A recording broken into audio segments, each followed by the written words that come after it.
noite, bem-vindos a mais uma Lenga-Lenga do costume, mas não é bem uma Lenga-Lenga do costume, porque não está cá o Tiago de hoje. O Tiago de hoje não vai estar cá nas próximas semanas, por motivos pessoais. Ele teve que se ausentar da Lenga-Lenga por uns tempos. Não é nenhuma zanga, não passamos a divergir ideologicamente, não tivemos nenhum conflito com os patrocinadores, ou por causa dos patrocinadores, ou outro motivo qualquer. Foi apenas o Tiago que pediu para suspender a participação dele na lenga-lenga do costume durante um período que esperemos que seja bastante breve. Ele estará de volta um dia destes. Por isso, surge o problema, vocês têm que maturar sozinho, o que é bastante mais aborrecido. Eu espero que esperem até ao fim do programa para passarem à caixa de comentários a dizerem a falta que o Tiago faz, e faz bastante, faz mesmo. Mas espero que me aturem durante um bocadinho até lá, e depois sim podem passar a insultar-me e a lembrar e a demonstrar saudades pelo Tiago, que eu também, saudades que eu também partilho, embora seja a primeira semana de programa sem ele, mas esperemos que sejam só 2 ou 3 semanas assim. Vamos ver. Para já estou eu nisto e para começar isto, gostaria de lembrar, lá está, a propósito de patrocínios, gostaria de lembrar o Azeite Talismã, o nosso patrocinador desde a primeira hora, e a Prozis, que é patrocinadora desde o início do ano, e no caso da Prozis, é importante lembrar para que insiram a palavra, quando estiverem no carrinho de compras, a palavra lenga-lenga, que dá direito a descontos, e mesmo que haja outras campanhas em curso na Prozis, como acho que é uma campanha para alguns produtos até ao dia 30 de Abril, uh, a palavra lenga-lenga, a senha lenga-lenga, o código lenga-lenga permite adquirir uns brindes, umas ofertas que a Prozis acrescenta à vossa encomenda. Portanto, é sempre útil utilizar a palavra lenga-lenga, o código lenga-lenga na Prozis. Dito isto, vamos passar ao primeiro tema da semana, que talvez não seja o mais relevante, mas é pelo menos o mais recente e que tem a ver com as eleições do Futebol Clube do Porto. Eu não sou um grande. Não é que não seja apreciador de futebol, eu gosto de futebol, mas gosto de futebol por si. Gosto de ver os golos giros e tal, umas jogadas bem feitas, coisa que hoje em dia acho que não é costume, mas hoje não vejo muito futebol recente, vejo às vezes no YouTube umas coisas antigas do Cruyff e do Ronaldo brasileiro e do Pelé e tal, assim, uns jogadores que eu acho piada a ver jogar. Não estou tão a par do futebol atual e nunca estive muito a par ou envolvido na questão clubística, não me interessa muito os clubes, é importante que eles existam, porque senão não havia jogos, mas não me peçam para ser adepto, muito menos fanático de um clube.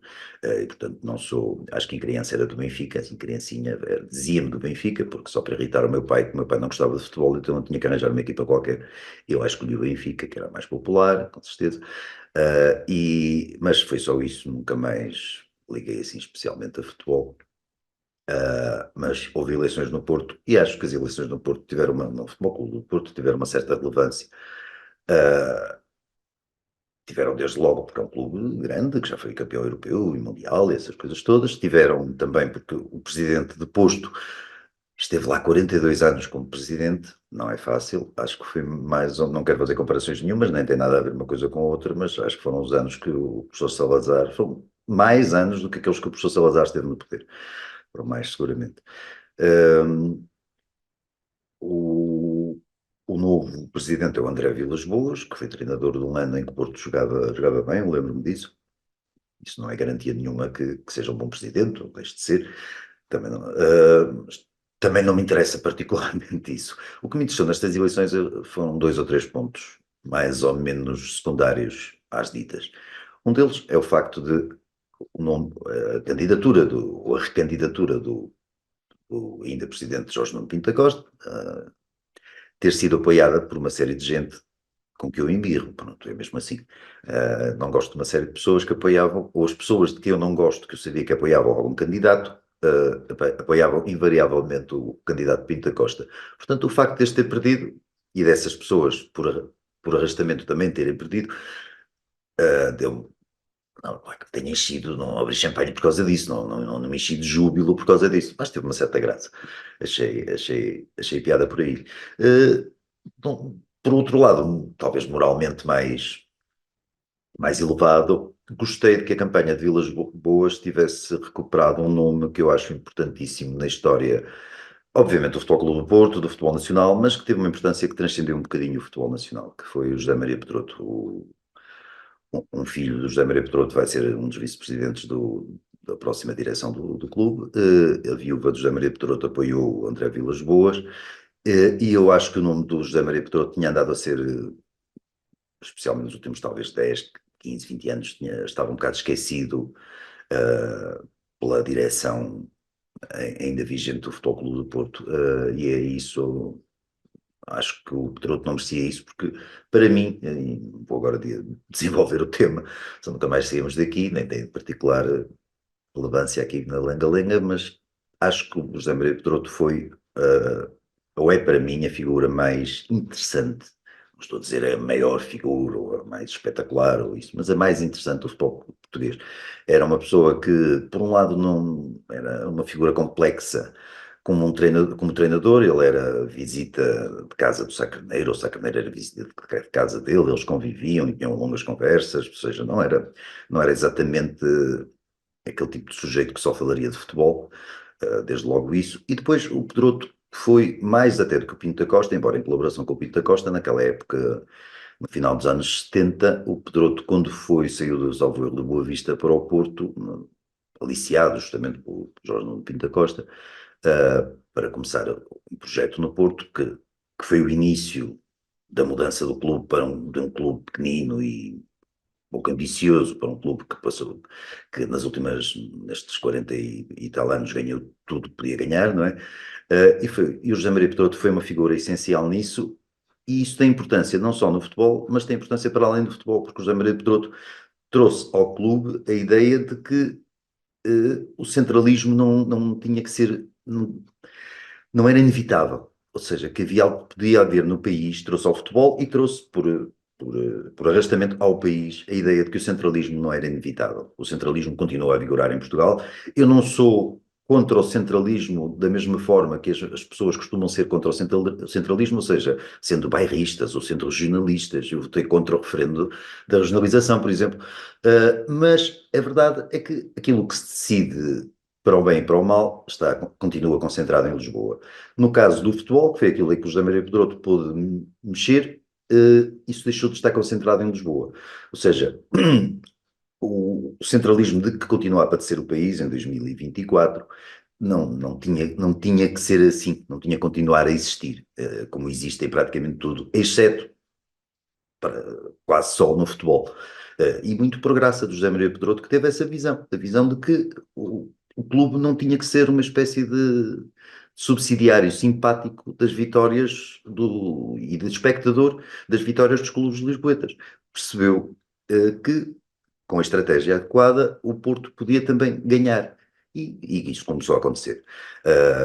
Não acho que na economia, na indústria, o Porto tenha que necessariamente andar a discutir com Lisboa como se discutiu no futebol e a criar polémicas com Lisboa como as polémicas que se criaram no futebol. Agora, o que eu acho é que, sendo melhor do que outro, se alguém se sente inferior, se alguém tem um plano, ocupa uma posição secundária num determinado setor, resta-lhe ser melhor do que aquele que ocupa a posição primária, que concentra e centraliza e absorve recursos, por exemplo. E isso, o que o Pedroto fez foi aplicar isso ao futebol, no caso, a um clube específico chamado Futebol Clube do Porto. Isso pode ser usado por empresários, por industriais, por académicos, por calhar. As pessoas mostrarem, independentemente de ser do Porto, ou Lisboa, ou Braga, ou Setúbal, ou Santarém, ou Bragança, não é isso que vem ao caso. As pessoas, as instituições, as empresas, os clubes, tentarem ser melhor do que os seus concorrentes.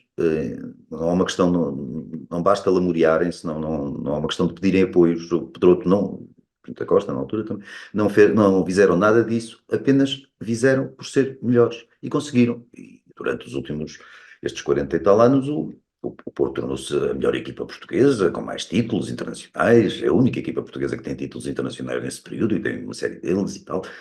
Isso, repito, para mim não é particularmente importante. Agora, como exemplo, é importante. E o exemplo do Pedroto, enquanto figura, para além da sua, lá está, do seu interesse enquanto pessoa e caráter e personagem em geral, a importância do José Maria Pedroto transcende o futebol por causa disto mesmo. E isso não acontece com outras figuras do futebol português, podemos pensar no José Mourinho, no Cristiano Ronaldo, no Eusébio, que tiveram importâncias imensas naquilo que fizeram, foram muito bons naquilo que fizeram, mas não tiveram, se calhar, uma importância social no sentido da que teve o José Maria Pedroto. E dada a campanha do Vilas Boas estar associada ao nome de José Maria Pedroto, ele ter o cuidado de evocar o nome várias vezes e ter a família do falecido José Maria Pedroto com ele, também achei, para mim, constitui um dado positivo dentro do meu relativo interesse pelo assunto das eleições do Futebol Clube do Porto. Portanto, quanto a isso, é mais ou menos o que eu tenho a dizer, não tenho muito mais. Se tivesse aqui o Tiago teria uma opinião talvez diferente, não faço ideia, o Tiago é benfiquista e acho que leva mais a sério o futebol ou o clube do que eu que alguma vez levei, portanto imagino que o Tiago tivesse uma opinião diferente e aqui sim era um tema que, como acontece muito raramente, podíamos discordar. Como ele não está, não sei se ele depois quer através de direito de resposta, invocar o direito de resposta e depois participar aí neste tema de alguma forma, mas vocês têm que ficar com a minha opinião, e a minha opinião é apenas esta. Achei graça que tivesse ganho o André Vilas Boas e, sobretudo, achei que era importante o nome de Pedroto voltar a ser falado, porque era um nome que era muito pouco falado, e acho que isso é injusto para a figura que ele foi. Ainda por cima, depois há um dado muito pessoal e pequenino, mas é que eu tive um tio-avô que foi uma figura grande da história de Leixões, o Oscar Marques, tem para lá um busto e umas coisas, e o campo de treinos tem o nome dele e não sei o quê, e, e era amigo muito próximo de José Maria Pedroto, era um grande amigo, eram bastante amigos um do outro, ambos treinadores, agora o meu tio de forma mais amadora e distante, tinha outra profissão, também tinha sido jogador e, portanto, ainda há esse lado que, não sei, vagamente sentimental, que eu acho alguma piada. É só isso. E sobre as eleições do Porto, acho que estamos. Já agora lembro, quem não reparou, toda a gente deve ter reparado, mas que o Vilas Boas teve 80, ultrapassou os 80% da votação. Portanto, quase todos os adeptos do Porto votaram adeptos, não, peço desculpa aos sócios, votaram no André Vilas Boas e isso em relação a Pinto da Costa, para um presidente que ganhou tanto, é um sinal, pelo menos revelador, que as pessoas não estavam satisfeitas com o estado das coisas. Não estavam mesmo, não acredito que tenha sido apenas a invocação de nome de Pedroto a ganhar as eleições, não foi também de certeza o nome de André Vilas Boas sozinho a ganhar as eleições, ou da sua equipa, ou do que fosse, foi sobretudo um cansaço das pessoas pela eternização do Pinto da Costa no poder. Isso também se podia aplicar à política, não à limitação de cargos nas autarquias, à limitação de cargos, por exemplo, na Presidência da República, mas não à limitação de cargos, por exemplo, na Assembleia da República. Os deputados ficam por ali, alguns deles durante uma eternidade, alguns em governos sucessivos também, outros apenas no Parlamento, mas acho que é importante a renovação não traz necessariamente gente melhor, mas traz necessariamente outras pessoas. E isso, essa espécie de limpeza, de higiene, não, por si só já não é má de todo. E sobre as eleições do Porto, tenho. Boa noite outra vez, que estou de volta e agora o tema é o tema de que se falou desde há vários dias. Não é o 25 de Abril, é o inevitável professor Marcelo. O professor Marcelo, como se sabe, mas eu relembro, não faz mal, relembrar, o professor Marcelo, na terça-feira passada, à noite, esteve 4 horas num jantar com jornalistas correspondentes, estrangeiros correspondentes em Portugal. Coitados, tiveram que estar 4 horas a sofrer aquilo e durante essas 4 horas, ou a certa altura dessas 4 horas, o professor Marcelo resolveu dizer-lhes umas coisas. Disse-lhes que, por exemplo, todas elas fascinantes, importantíssimas, pertinentes e equilibradas. professor Marcelo confessou aos correspondentes estrangeiros que tinha cortado relações com o filho, por causa do caso das gêmeas. O professor Marcelo disse-lhes que o Dr. Costa era uma pessoa lenta, porque os orientais são lentos, e o Dr. Costa, como se sabe, é um oriental, aliás, criado possivelmente ali entre Seul e Bombaim, alguns. Disse também o Presidente da República, vamos chamar-lhe assim, para facilitar, que o Dr. Montenegro é uma pessoa vinda de um meio urbano rural, ou rural urbano, que isso lhe confere uma certa imprevisibilidade e que o torna também lento. É uma pessoa também lenta, tal como o Dr. Costa, embora não tenha, lá está, não tenha crescido em Pequim, ao contrário do Dr. Costa ou em Goa, o Dr. Montenegro também é lento. E disso, sobretudo, o Dr. Marcelo, o professor Marcelo, também é doutor, ou qualquer coisa do género, o professor Marcelo também disse que Portugal tinha que começar a pensar em trabalhar as reparações aos povos das ex-colónias por causa justamente do colonialismo, da escravatura, do saque de bens. Eu desde logo, começando já pelo saque de bens e deixando os outros assuntos para trás, que nem consigo comentar as questões da lentidão asiático-espinhense, que acho que é a terra do Dr. Montenegro, mas passando já diretamente ao caso do colonialismo e das reparações, eu não sei muito bem sequer por onde começar, porque há tantas nuances no meio desta história, tantas nuances que podem ser inseridas para,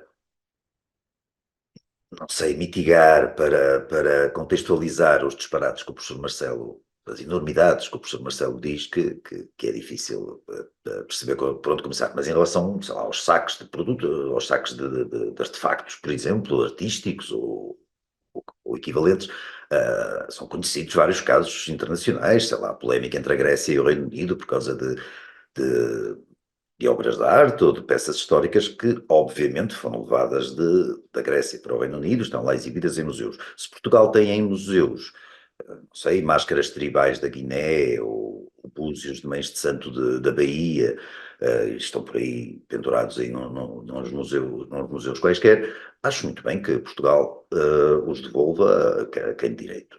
Não tenho absolutamente nada contra, sobretudo porque nada disso me iria sair do bolso, sairia do museu e iria diretamente para o destinatário, sem nos causar grande moça.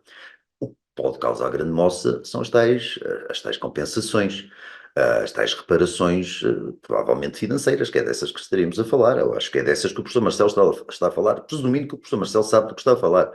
Nós ficamos sempre na dúvida. Agora, essas reparações teriam de ser feitas pelo Estado. Como o Estado, ou o dinheiro de que o Estado dispõe, não é colocado lá pelo professor Marcelo, ou por pessoas que pensam como o professor Marcelo, é colocado lá por nós, em geral, e às vezes por uns holandeses e uns alemães que despejam em uns fundos, é a coisa mais complicada do que a simples reparação de uns saques.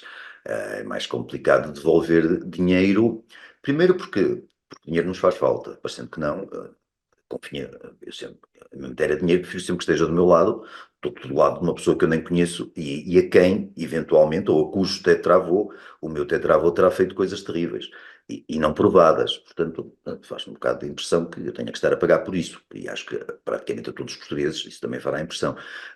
Nós não sabemos o que fizeram os nossos antepassados, não sabemos se os nossos antepassados fizeram mal aos antepassados de outras pessoas, só porque os nossos antepassados seriam eventualmente caucasianos e os antepassados de outras pessoas não seriam caucasianos, não eram caucasianos. Não, não sei como é que se mede isso, não sei como é que se avalia isso, não sei como é que se calcula o montante a pagar, se a coisa ficar-se por, sei lá, se a pessoa tiver que pagar 3,5 €, coisa do género, para salvaguardar a memória e os males feitos há 370 anos por um ano passado, também não é aí o fim do mundo. A questão é que é a coisa capaz de ir um bocado mais longe do que isso, quando se falou do assunto, por exemplo, em São Francisco, na Califórnia, uh, os montantes a distribuir para cada família ou para cada indivíduo afro-americano, como alguns deles dizem, para reparações históricas, era uma coisa absolutamente, não me lembro agora do montante, mas era uma coisa que chegava a uma pequena fortuna ou até uma grande fortuna por cada caso, o que era absolutamente inviável, até na Califórnia, e acho que em Portugal seria ainda mais. ainda seria mais. E depois há toda a questão de não sabermos o que é que elege alguém como sendo o beneficiário das reparações e o que é que elege alguém como sendo o patrocinador dessas reparações. Não faço a mínima ideia, é apenas a cor da pele, é apenas a dita raça ou etnia. Não sei, houve a escravatura dos negros que iam da África para as Américas, era em boa parte feita e co-organizada por outros negros. Portanto, temos que ver com cuidado que negros vamos indenizar e a que negros vamos cobrar. Por outro lado, houve brancos também escravizados, por exemplo, por árabes, brancos portugueses, aqui da Península Ibérica em geral, que foram escravizados, por exemplo, por árabes. Devemos pedir reparações nós a Marrocos e à Argélia, a Mauritânia, talvez, pedindo de um lado, não consiga pagar do outro e a coisa se equilibrar. Há uma série de fatores a ter em conta que convinha, antes de começar estas discussões, pensar neles. E talvez, e se pensasse neles um bocadinho, se calhar 5 minutos, seria o suficiente para que essas discussões, ou estes assuntos, ou não assuntos, se fossem sequer trazidos ao público. Como sabemos, o professor Marcelo não pensa nos assuntos, e se pensa, pensa sempre da maneira errada, e os assuntos, quando não deviam vir a público, ou quando não deviam ser comentados em público, acabam inevitavelmente por serem comentados pelo professor Marcelo. Se os assuntos merecerem ser comentados em público e merecerem ser trazidos a público, é sabido que o professor Marcelo, nessa altura, desaparece e não fala deles. O professor Marcelo só fala ou de irrelevâncias, ou de coisas, ou de responsabilidade, ou fala de coisas que não têm qualquer importância, ou fala de coisas que, falando nelas, vai trazer consequências provavelmente desastrosas, ou pelo menos negativas. Isso é fatal como o destino. Quando o assunto merecia de um Presidente da República, um assunto a sério, um assunto debatível, merecia do Presidente da República, ou merece do Presidente da República uma palavra, ele não diz palavra absolutamente nenhuma. Nessas alturas ninguém o encontra, andará, não sei onde anda, a comer os gelados dele, a dar os passeios dele, e os mergulhos dele, e etc. Dito isto, sabemos que há 8 anos que conhecemos o professor Marcelo nas funções, ou na maneira como ele entende as funções presidenciais, é uma maneira pelo menos esquisita, e ainda restam mais 2 anos disto, e é impossível prever, com, por um lado, há uma certa coerência em toda a ação do professor Marcelo nestes 8 anos de presidência. Por outro lado, também é possível defender que, apesar de coerente, o professor Marcelo venha gravando as suas, e vamos ser simpáticos para não entrar, não configurar o crime de insulto ao Presidente da República, que é um crime punível pelo Código Penal, no Código Penal, vamos ser simpáticos, o professor Marcelo acho que tem vindo a agravar ou a aprimorar ou a aperfeiçoar as suas idiosincrasias, ou esquisitices, ou peculiaridades. Vamos pôr as coisas assim, para não haver problemas. E com mais 2 anos disto, não sei até que ponto o professor Marcelo chegará. Há quem diga que ele diz estas coisas e as coisas são cada vez mais, as coisas que ele diz são cada vez mais estranhas. Há quem o diga porque ele estará maluco, porque sempre foi meio maluco, ou meio, nunca revelou muito bem, ou porque teria bebido um copo a mais lá no jantar com os jornalistas estrangeiros, ou porque quer desviar as atenções do famoso caso das gêmeas. Não sei se o caso das gêmeas e o dinheiro que o Estado português gastou no mesmo já se insere na política de reparações. Para já foram, a benefício de algumas pessoas do Brasil, já foi algum dinheiro. Não sei se essas pessoas eram merecedoras das tais reparações, ou se os seus antepassados tinham sofrido às mãos dos esclavagistas portugueses. Isso está por apurar. Agora, por apurar também, lá está, continua as razões que fazem o professor Marcelo dizer estas coisas. Eu tenho a minha teoria, é o facto, o professor Marcelo diz estas coisas porque não tem noção. Não tem noção do lugar que ocupa, não tem noção das responsabilidades do lugar que ocupa, não tem noção de. O professor Marcelo, como diz o povo, e a minha avó dizia isto muitas vezes, não se veda. O professor Marcelo faz o que lhe apetece, porque isso normalmente não tem tido consequências. Ou no caso da vida dele, ele tem feito sempre o que lhe apetece e nunca nada do que lhe apetece é particularmente interessante ou relevante, e muitas vezes é até pelo contrário, é inconveniente, e no entanto ele tem-se dado de alguma maneira bem. O professor Marcelo nasceu num berço relativamente, se não de ouro, pelo menos assim, forrado a talha dourada, e tem tido a vida mais ou menos que quer, sem problema nenhum. Chegou a emérito professor, e foi um emérito jornalista, e é para muitos ainda um emérito Presidente da República, e, é aquilo que tem sido a vida do homem. Não houve ninguém ou muito pouca gente tem tido o cuidado ou a coragem, ou o que quer que seja, para notar que o professor Marcelo nunca foi mais do que uma mediocridade em todos os aspectos da sua vida profissional. Quer dizer, há quem diga que ele foi um grande professor de Direito, isso não sei avaliar, não fui aluno dele, graças a Deus. Ah, mas também imagino que o homem, ou que passa as aulas a contar umas histórias, e o homem tem jeito para contar umas histórias, sobretudo se não corresponderem à verdade. Portanto, imagino que os alunos achem isso divertido e as aulas passassem com facilidade, o tempo passasse com facilidade e a coisa não gostasse muito. Portanto, as aulas sendo agradáveis, o professor era supostamente bom. Uh, Como se viu, por exemplo, durante a Covid, para um constitucionalista, não pareceu que ele fosse muito rigoroso enquanto tal, ou até muito sabedor do ramo, mas não. Uh, vou deixar isso de barato. Como jornalista e cronista, e ele foi comentador, antes de ser comentador televisivo, que foi a coisa que lhe deu maior fama, notoriedade. Ele foi diretor do Expresso, foi jornalista do Expresso, escrevia crónicas, por mais tarde, muitos anos mais tarde, escreveu crónicas para o Sol.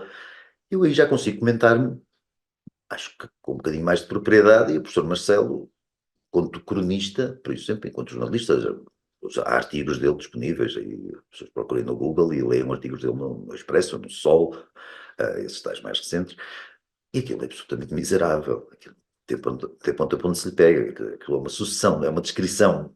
Cada crónica, normalmente, é uma descrição interminável dos factos da semana, dos pequenos factos, costurados, cozidos, misturados à medida dos interesses do professor Marcelo, ou das simpatias do professor Marcelo, das antipatias do professor Marcelo.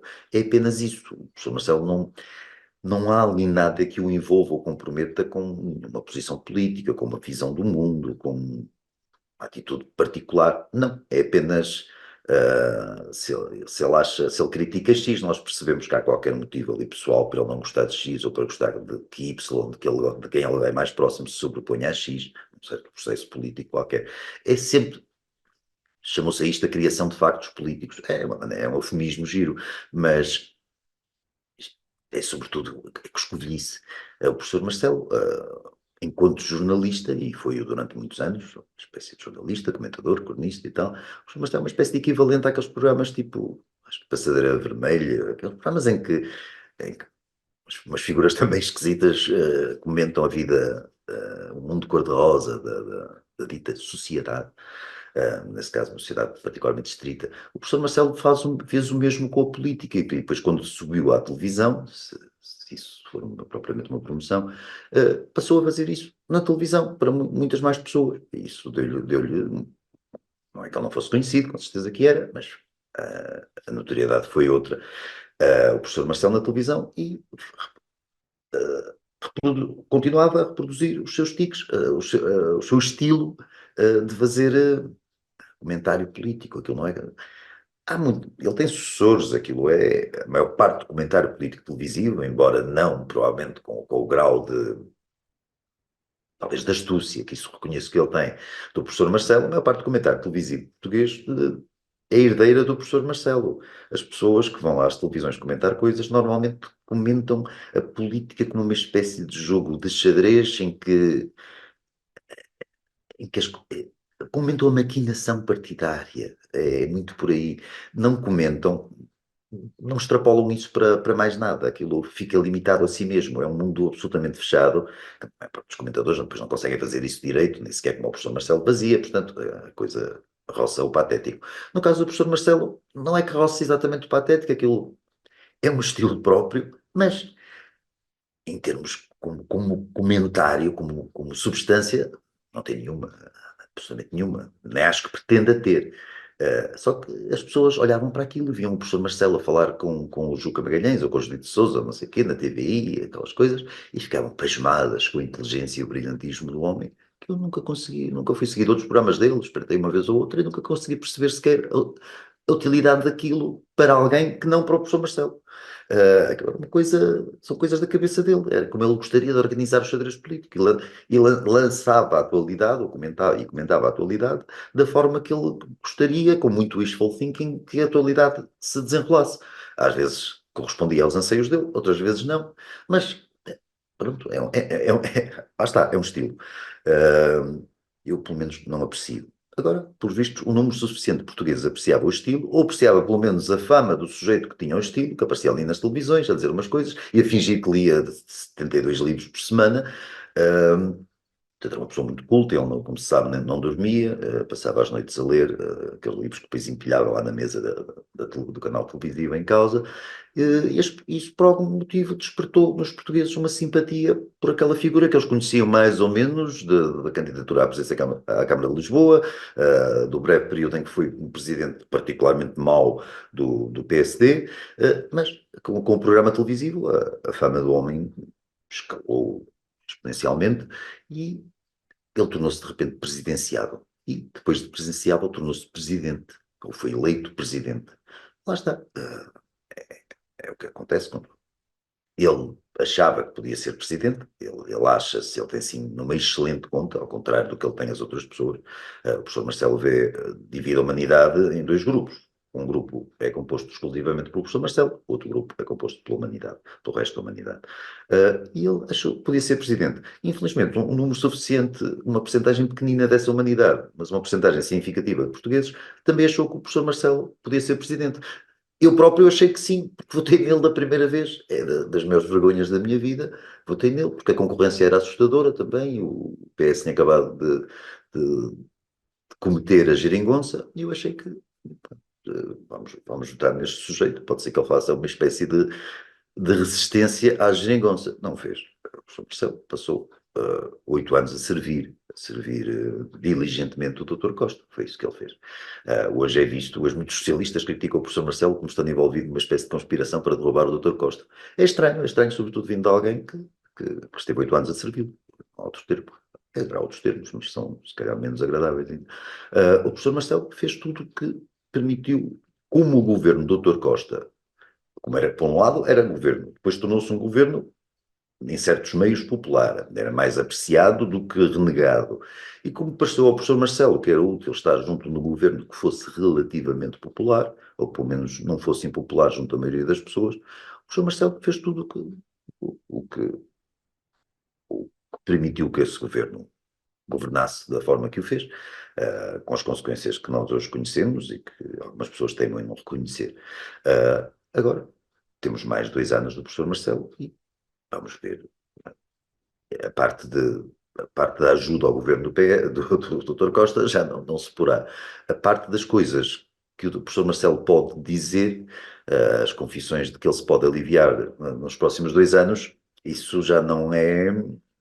Nada nos garante que não possam vir a manter-se, vão-se manter de certeza, mas que não possam vir a piorar. Em termos de coerência de quem não faz a mínima ideia do que é a função presidencial ou de quem, fazendo essa ideia, não quer saber, não se interessa. O professor Marcelo interessa-se por uma coisa, pela popularidade, quer que gostem dele. E é engraçado que ele quer, as pessoas que ele quer que gostem dele, não são pessoas que ele particularmente aprecie. É uma massa informe que o professor Marcelo obviamente, pela qual o professor Marcelo obviamente sente repulsa. O professor Marcelo não gosta dos portugueses, não gosta dos eleitores portugueses, não gosta dos seus eleitores. O professor Marcelo usa as selfies, os beijinhos, aqueles banhos, convoca os jornalistas para o filmarem mudar de calções na praia, usa aquelas, bebe ginginhas com o povo, tudo isso para uma espécie de sobrecompensação do facto que eu acho que é óbvio, ou que deveria ser óbvio, mas para muita gente ainda não é, de que o professor Marcelo não gosta do povo. Não estou a falar do povo necessariamente de um extrato social mais baixo, ou menos baixo, das pessoas em geral. O professor Marcelo, se há presidente em que isso é óbvio, essa distância no nosso regime, no atual regime, claro, se há presidente que a distância face ao povo é óbvia, é, é, é o presidente Marcelo. Curiosamente, ou nem por isso, é aquele que faz mais esforços por fingir o contrário, por fingir que está próximo das pessoas. Ele não está próximo de ninguém. Eu não acho que ele esteja próximo mesmo de ninguém. E se estava vendo um dos filhos já, os vistos, se é verdade o que ele diz, nunca fiando, uh, já nem do filho está muito próximo, mas das pessoas em geral, nunca esteve, nunca quis estar, ele nitidamente não gosta das pessoas, não sente qualquer empatia pelas pessoas. A empatia não se exibe, por um lado, e por outro lado, não se exerce através de selfies, de beijinhos, de ginginhas. A empatia existe ou não existe. É aquele caso daquele senhor, a empatia dele é apenas com ele mesmo. Foi sempre assim, foi até porque sabemos das relações familiares com os próprios pais e por aí fora, de uma série de peripécias que envolveram a vida da criatura. É o que a criatura é, nunca foi outra coisa. Isto talvez defina um caráter. Infelizmente, o caráter em causa está a ocupar formalmente o cargo de Presidente da República, embora as formalidades não sejam muitas. E vai ocupá-lo por mais 2 anos, porque agora, depois desta história do jantar com os correspondentes estrangeiros, veio muita gente pedir admissão do professor Marcelo, exoneração, uma série de figuras que existem ou não existem no quadro legal, mas que não vão acontecer. Nada disso vai acontecer, evidentemente. O professor Marcelo, para sair, tinha a maneira mais óbvia, era ele afastar-se por motivo qualquer, alegando doença, física ou mental, e ir à vida dele. Isso não vai, com certeza, no princípio não vai acontecer. No caso da doença física, esperemos que não.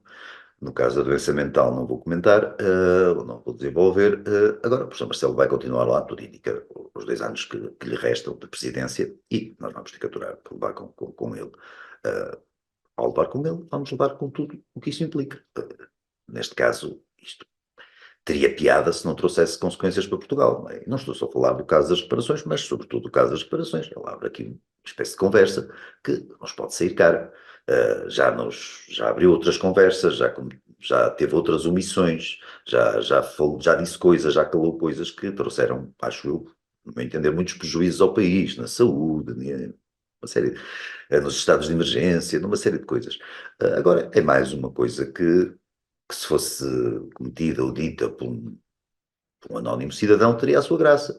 No caso de ser desse cidadão desempenhar as funções, ou supostamente estar a desempenhar as funções de Presidente da República, não tem muita graça, tem riscos associados e normalmente tem tido consequências.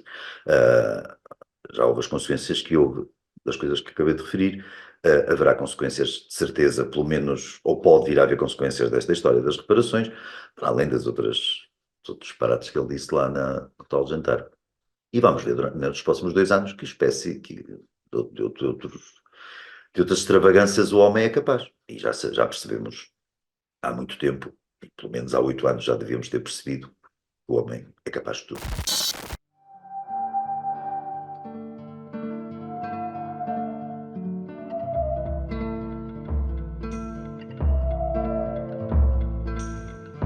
Campo sábio, ninho de raízes escolares, tu que vês fonte em cada socalco vivo, tu que há tanto hospedas a grande ousadia desta pequena árvore, deixando-a crescer escondida, sentindo-a maturar ao sol, lembra-te como no seu fruto abunda um néctar que alumiou dinastias e condados, serviu impérios e califados, nutriu nobres e pastores, saltibancos e trovadores. O nosso ouro líquido, hoje unindo aldeias a metrópoles no elevo de um sabor único, campo sábio, a tua bondade, aliada à energia do nosso zelo, constrói uma tradição que é já talismã. Mais uma vez, para quem não viu de início, o Tiago Dores vai estar ausente durante algum tempo aqui do Lenga-Lenga do costume, portanto, tem que maturar a mim, naturalmente, se quiserem, mas já agora, se quiserem, e se por absurdo até gostarem, continuem a subscrever o canal. Gostar assim tanto, aliás, não gostar absolutamente nada, e para nós é bom, parece que existe uma possibilidade maior de o programa ser difundido, se houver mais inscritos, o programa for mais subscrito, a coisa espalha-se melhor.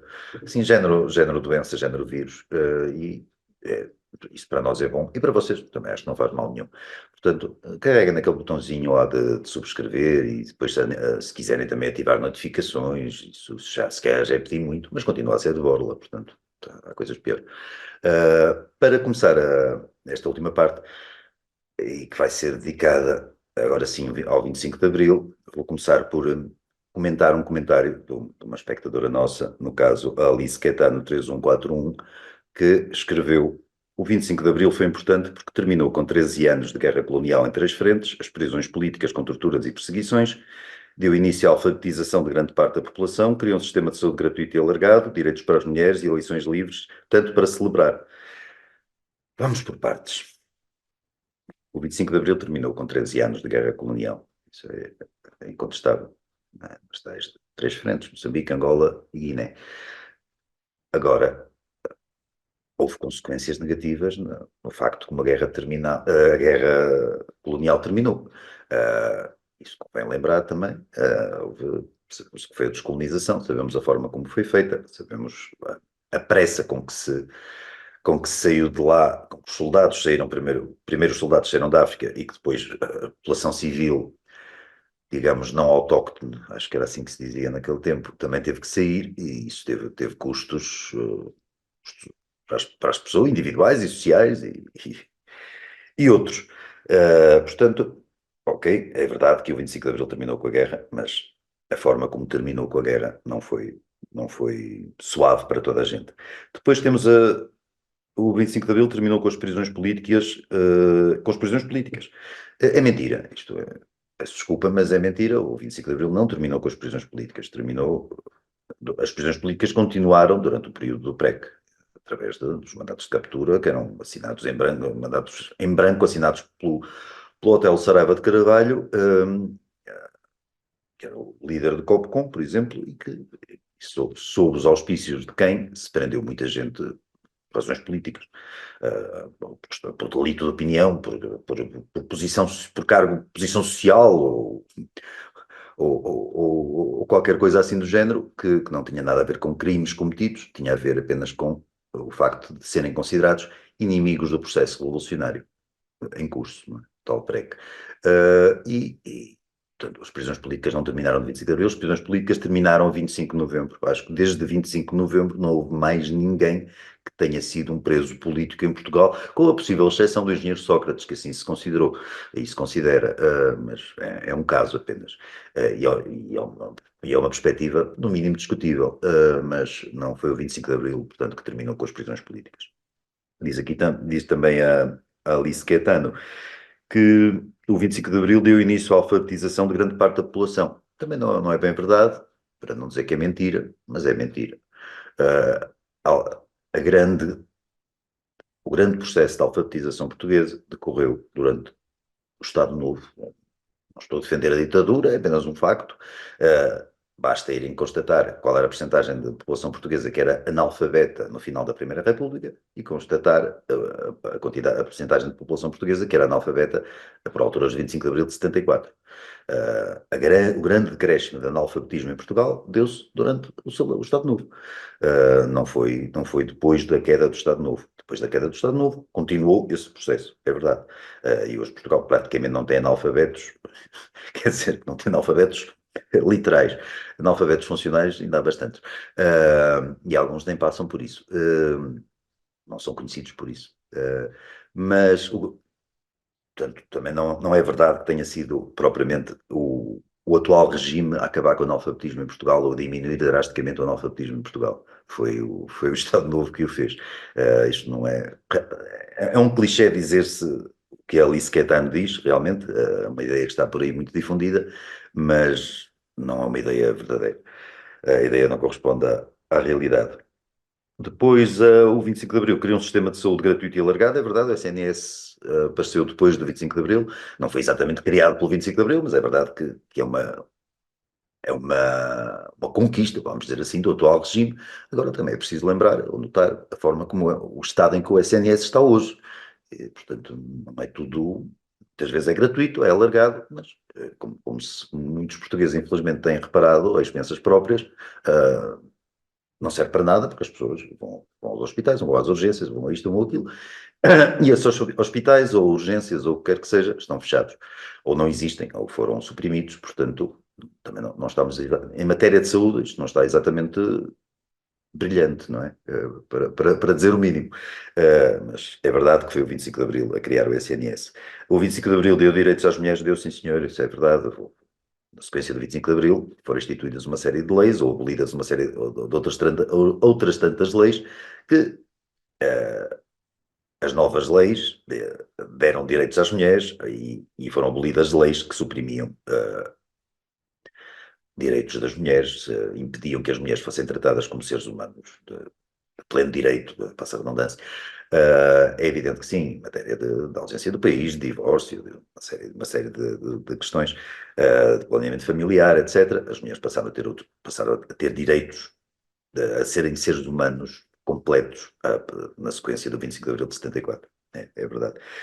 O 25 de Abril deu-nos eleições livres, também não é exatamente verdade. As eleições para a Constituinte, que foram um ano depois, a 25 de Abril de 75, não foram eleições livres, serviram para alguma coisa, não para muito, serviram para definir a Constituição da Assembleia da República, portanto, a distribuição dos deputados, não serviram para tirar do governo o companheiro Vasco Gonçalves, não tenho nenhum parentesco, felizmente, o governo de comunistas e proto-comunistas que mandava nisto continuou lá. Ou seja, as primeiras eleições livres após o 25 de Abril de 74, que foram em 25 de Abril de 75, não.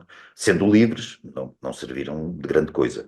Só o 25 de Novembro é que nos deu a possibilidade de ter eleições de facto que pudessem eleger não só a Assembleia da República, mas eleger o governo que essa Assembleia da República, que junto com a Assembleia da República nos passaria, de facto, a nos governar. Só na sequência do 25 de novembro de 75 é que Portugal passou a poder vir a ter um governo que fosse realmente representativo dos interesses, do voto dos portugueses. Não foi o 25 de abril de 74. Agora, com o 25 de abril de 74 houve muita gente envolvida no 25 de abril de 74, uma parte das pessoas aí envolvidas queriam transformar Portugal numa democracia, sem dúvida. Agora, infelizmente, uma série de pessoas que estavam envolvidas no mesmo 25 de abril de 74, não.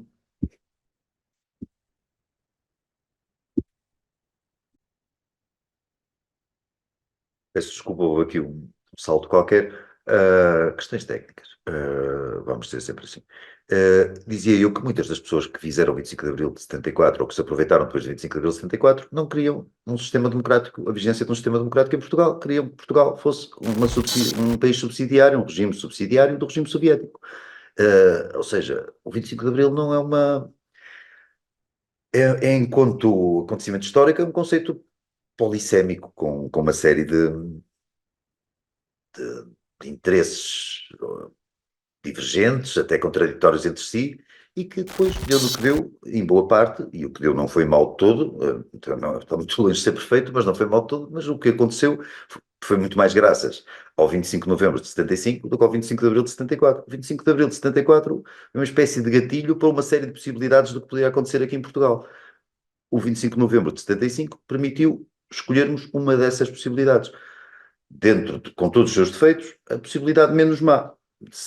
Depois, dentro dessa possibilidade menos má, que é a possibilidade de um sistema representativo, democrático, parlamentar, etc., aquilo que somos não corresponder exatamente às expectativas que alguns de nós poderíamos ter, também é verdade, mas isso é outro assunto. Ou seja, Portugal podia estar melhor do que o que está, podia, mas não era por troca de regime, não era por troca de modo de organização da sociedade. Portugal podia estar melhor do que o que está, dentro do mesmo regime democrático, mas sem alguns vícios, ou com algumas virtudes, vícios que nós temos e virtudes que não temos. Portugal não precisava de ser um país, podemos ser mais produtivos, podemos ser mais criativos, podemos ser menos dependentes dos fundos e dessas coisas todas. Não somos, é o que há, mas apesar de tudo o que há, e lá está, com todos estes defeitos, é muito melhor do que aquilo que alguns queriam que isto fosse, do que aquilo que alguns queriam que isto fosse. Desde aí, não estamos tão mal. Estava aqui só a responder à Alice Caetano, 3141, a nossa espectadora. Sobre o 25 de Abril, as comemorações do 25 de Abril, acho que existiram. Não estive a par, eu passo a maior parte do meu tempo aqui uma zona rural, nem sequer é urbana ou rural como a existência do Dr. Montenegro, é mesmo só rural, portanto, aqui não, como está no norte do país, não dei por comemorações de 25 de Abril, mas presumo que elas tenham existido. Aliás, aqui há uns anos nomeou-se uma comissão, durante anos, que vai até 2026 ou 30 ou 35 ou não sei o quê, nomeou-se uma comissão de peritos para organizar, gerir, supervisionar estas comemorações dos 50 anos de 25 de Abril. Portanto, presumo que elas tenham sido excelentes e que essa comissão tenha justificado. Entretanto, o seu diretor foi para ministro, subiu a ministro da Cultura e foi substituído por uma senhora qualquer. Mas suponho que seja tudo gente absolutamente impoluta e brilhante e competente, portanto, acho que justificaram os seus salários promovendo comemorações espetaculares por todo o país, não na zona em que eu me encontro. Também acho que na habitual descida da Avenida da Liberdade houve ali uma deputada da Iniciativa Liberal que foi insultada e agredida. Faz parte da tolerância, da democracia, da liberdade, que são inerentes, são os próprios valores de Abril, portanto, agredir pessoas de quem a extrema-esquerda poder agredir pessoas de quem não gosta é uma das vitórias das conquistas de Abril, e como tal temos que aceitar. Em relação só ao 25 de Abril, só queria acrescentar um pormenor, é que iniciou-se, não é exatamente uma atividade nova ou inédita, mas é uma atividade sempre digna de registro, que é a fiscalização do uso do ícone principal do 25 de Abril, que é o cravo vermelho à lapela. Tivemos várias pessoas, eu recolhi aqui 2 casos nas redes sociais, aqui são do Twitter, temos uma figura que é um garoto que aparece nas televisões, não sei de onde é que ele veio, sobretudo, imagino para onde é que ele vá, que aparece nas televisões a fingir que é do PSD e a defender mais ou menos sempre a esquerda e a extrema-esquerda e tal, e depois uma jornalista, a conhecida jornalista Fernanda Câncio, que dispensa apresentações, e ambos são 2 exemplos, mas que trouxe aqui, não andei a colher todos, colher sem trocadilho com o escravo, que resolveram fiscalizar o uso do cravo, ou a ausência de cravo na lapela por parte do atual primeiro-ministro, do Dr. Luís Montenegro.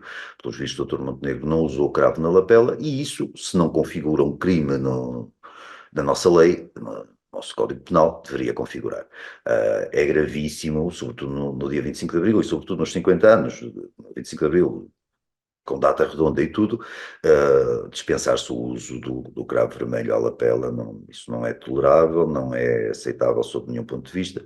Portanto, espero que, não sei se haverá um impeachment à espera do Dr. Montenegro, mas acho que pelo menos um processo de crime, acho que o Ministério Público, isto é um crime público, e o Ministério Público deveria abrir um processo que punisse devidamente o Dr. Montenegro, e já agora qualquer cidadão que não passou o dia 25 de Abril com cravos na lapela, pendurados aqui nas orelhas e no cabelo, não posso, lamento, mas quem tiver, de facto, a cabeleira também não faz mal nenhum ter 3 ou 4 cravos ali enfiados. Quanto mais cravos, maior é a prova de cultura democrática, de exibição de virtude, maior é a prova de que essa pessoa corresponde em pleno aos valores de Abril. Portanto, é um cidadão português de pleno direito, mas por contraponto aos bandalhos que não o fazem. Quando um desses bandalhos, ainda por cima, é o próprio primeiro-ministro em funções, a coisa é muito grave e acho que tem que ser tomadas providências.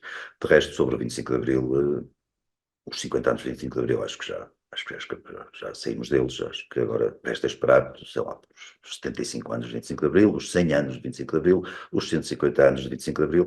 Duvido que a lenga-lenga ainda cá esteja, eu não sei, também quando chegar aos 140 anos ou assim, mas quem cá estiver com certeza terá oportunidade de usar os cravos que bem entender, espero que sejam muitos, e que possa gritar Abril, 25 de Abril sempre, e não passarão, e essas coisas todas.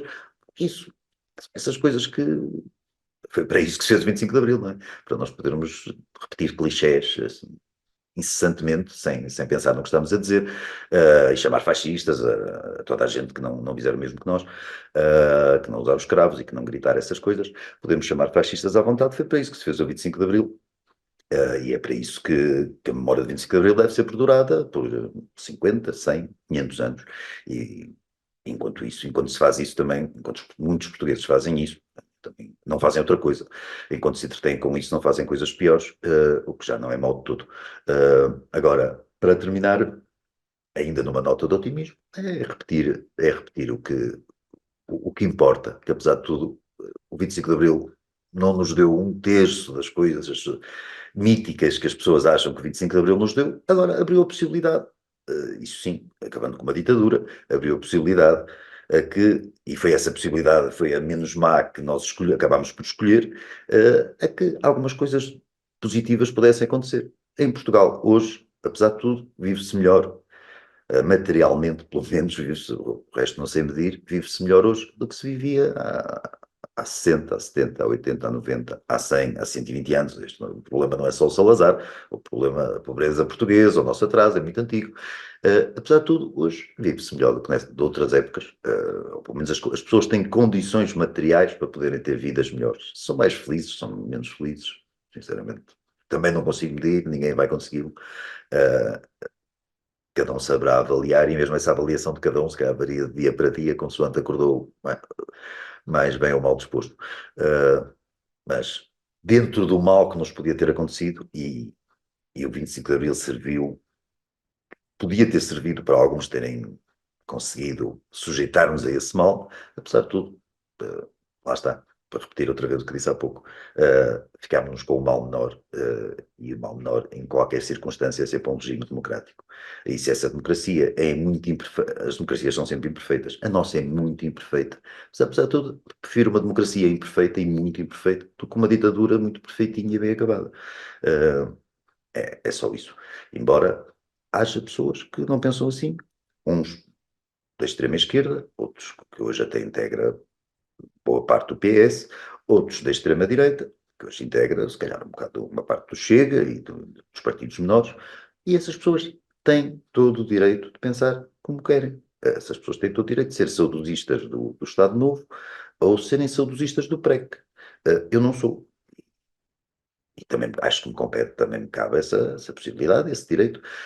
Agora, acho que essas pessoas não devem ser caladas por defenderem o que defendem, ou terem saudades daquilo que têm, ou daquilo que gostariam de vir a ter tido. É como a democracia é justamente isso, e é isso que muitos democratas em Portugal não parecem perceber, que a democracia é o ato de nós convivermos, tolerarmos, respeitarmos ou desrespeitarmos, também somos livres disso, de desrespeitar posições diferentes da nossa. Agora, o que não somos livres é de impor formas de vida a outras pessoas que não querem essas formas de vida. E é para isso que a democracia serve. É para que, no fundo, a democracia não é perfeita para ninguém, não vai nunca satisfazer plenamente ninguém, porque se calhar é inevitável que um regime livre, minimamente livre, assim o seja. Não ser perfeito. É uma característica que vem junto. Perfeitas, se calhar, só as ditaduras para os pouquíssimos que beneficiam dela. Numa democracia, e se a nossa democracia, quanto melhor for, ou quanto melhor fosse, menos gente satisfaria. Ou satisfaria plenamente, menos seria considerada ideal. Um regime absolutamente livre é um regime que vai sempre desagradar. Há alguma característica desse regime que vai desagradar sempre a cada um de nós. Mas é assim que tem que ser. Temos que conviver com o que é desagradável, nem tudo é perfeito. E muito pouca coisa de facto é. A nossa democracia é um desses casos, mas é o que temos e podíamos ter tido muito pior. E com isto me despeço, lembrando o patrocínio já me ia esquecer, o patrocínio da Prozis, insira o código Lenga-Lenga quando estiverem no carrinho de compras da Prozis. Quero agradecer também o patrocínio do Azeite Talismã, nosso patrocinador desde o primeiro programa. E até para a semana, que ainda será sem o Tiago, mais umas semanas sem o Tiago, mas ele voltará. O Tiago vai se transformar numa espécie de Dom Sebastião da lenga-lenga do costume. As pessoas vão estar a clamar pelo seu regresso, e a insultar-me nos comentários por estar aqui estar a aborrecê-las. Espero que não insultem muito, mas peçam que o Tiago volte, se quiserem. Acho que querem. Eu quero que o Tiago volte e volte depressa, mas sejam amiguinhos comigo também, quer dizer, não vale a pena. Já sou insultado, sei lá, nas caixas de comentários aí das redes sociais, que chega, também não vale a pena agora estender isso além a língua do costume, que as pessoas costumam ser simpáticas. Até para a semana e boa noite a todos.